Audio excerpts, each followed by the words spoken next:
Halo siswa-siswi PKBM Insan Desa, calon-calon pemimpin bangsa di masa depan. Saat mempelajari sejarah mungkin kalian kerap merasa pelajaran sejarah sebagai ilmu hafalan. Ilmu yang hanya menghafal nama, tanggal sebuah peristiwa, bahkan sejarah sering dianggap sebuah persoalan di masa lalu yang tidak penting untuk dikaji. Akan tetapi jika kalian cermati, sejarah merupakan ilmu yang kaya akan pengetahuan. Sejarah bukan hanya terbatas pada pengetahuan di masa lalu, yang bisa digenggam dengan mudah di tangan kita atau tersusun rapi dalam lemari perpustakaan. Tetapi pengetahuan dalam sejarah itu tersimpan dalam sebuah tembok yang hanya bisa ditembus oleh interpretasi yang tajam terhadap teks-teks sejarah. Kita semua dapat berperan sebagai seorang sejarawan dengan menerapkan berpikir sejarah dalam menggali sebuah kebenaran dari sebuah rentetan peristiwa sejarah yang terkadang masih bersifat kabur. Nah, untuk menjawab pertanyaan tersebut, mari kita pelajari materinya. Sejarah mengenal adanya dimensi spasial dan dimensi temporal. Spasial atau ruang merupakan tempat terjadinya suatu peristiwa sejarah. Sedangkan temporal atau waktu ini berhubungan dengan kapan peristiwa tersebut terjadi. Sedangkan manusia adalah subjek dan objek sejarah. Manusia sebagai pelaku dan penulis sejarah itu sendiri.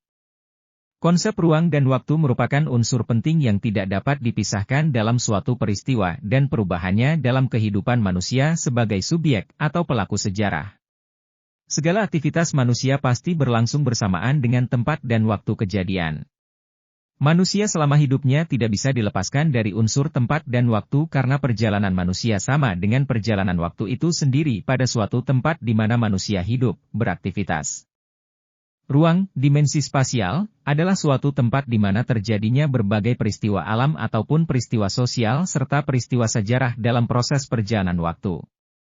Berikut secara umum penjelasan konsep ruang dalam mempelajari sejarah.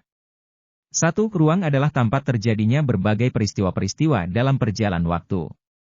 2. Penelaahan suatu peristiwa di mana berdasarkan dimensi waktunya tidak bisa terlepaskan dari ruang waktu terjadinya peristiwa tersebut.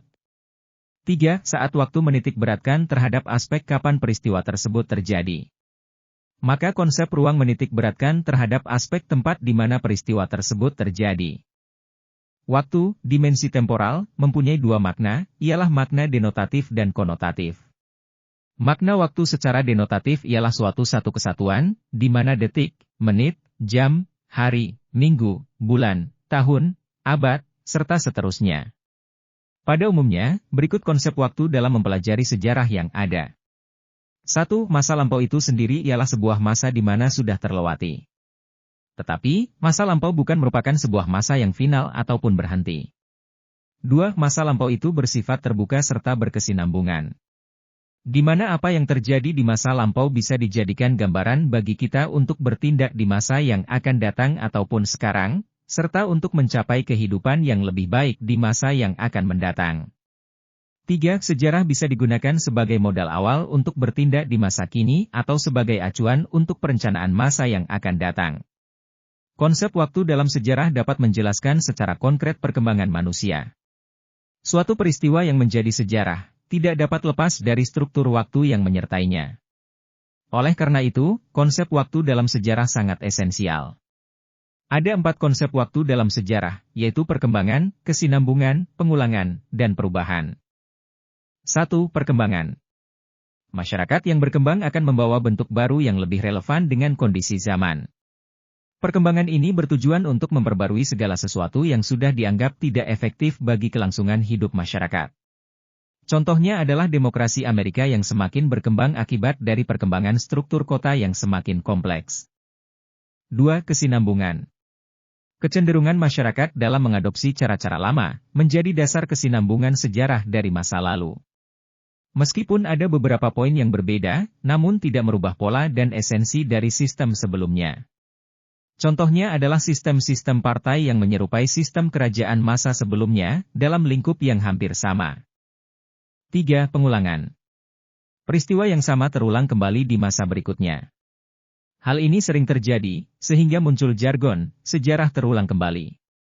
Contohnya pada peristiwa lengsernya Presiden Soekarno dan Soeharto yang dilatar belakangi aksi demonstrasi dari para mahasiswa.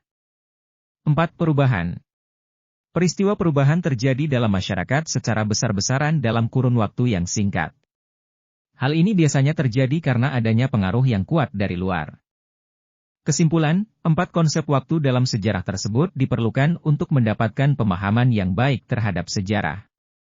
Perkembangan, kesinambungan, pengulangan, dan perubahan yang terjadi dalam masyarakat menjadi fokus perhatian dalam mempelajari sejarah.